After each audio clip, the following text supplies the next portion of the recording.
और यहीं से शुरू हुई एक ऐसी तपस्या जिसने सृष्टि के सारे नियम पलट कर रख दिए।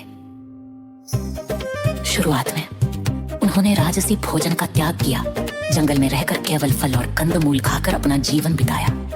1 या 2 दिन नहीं, पूरे 1000 वर्षों तक। जब से भी महादेव का ध्यान नहीं टूटा, तो उन्होंने अपने शरीर को और अधिक कष्ट देना शुरू किया।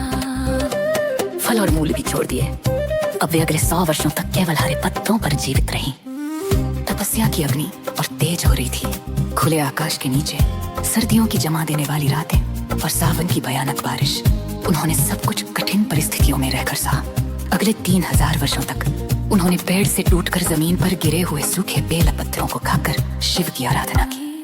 लेकिन महादेव तो जैसे समाधि में पत्थर हो चुके थे, वे प्रकट नहीं हुए। तब उस राजकुमारी ने एक ऐसा निर्णय लिया जिसने प्रकृति को भी झकझोर दिया।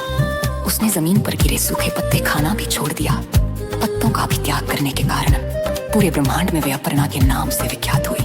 अब न भोजन न पानी, सिर्फ तप और एक अटूट संकल्प।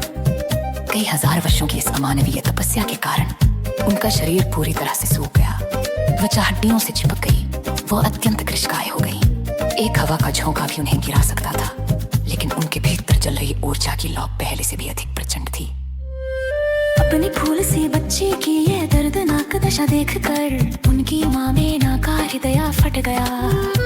वे दौड़ती हुई जंगल में आई और उस हड्डियों के ढांचे को देखकर कर उठी। उमा, अरे नहीं, अब और नहीं। माता के इसी रुदन से तपस्या में लीन उस देवी का एक और नाम पड़ा, उमा।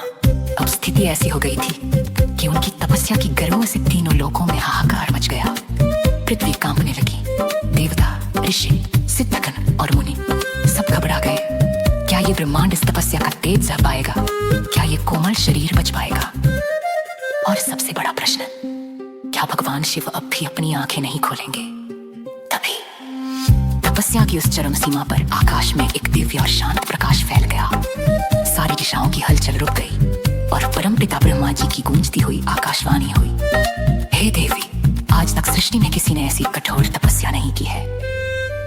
ये असंभव कार्य केवल तुमसे ही संभव था। तुम्हारे इस अलौकिक तप के आगे प्रकृति नतमस्तक है। तुम्हारी मनोकामना अवश्य पूर्ण होगी। भगवान चंद्रमौलिशी तुम्हें ही प्राप्त होंगे। अब लौट जाओ पुत्री, तुम्हारे पिता तुम्हें लेने आ रहे हैं।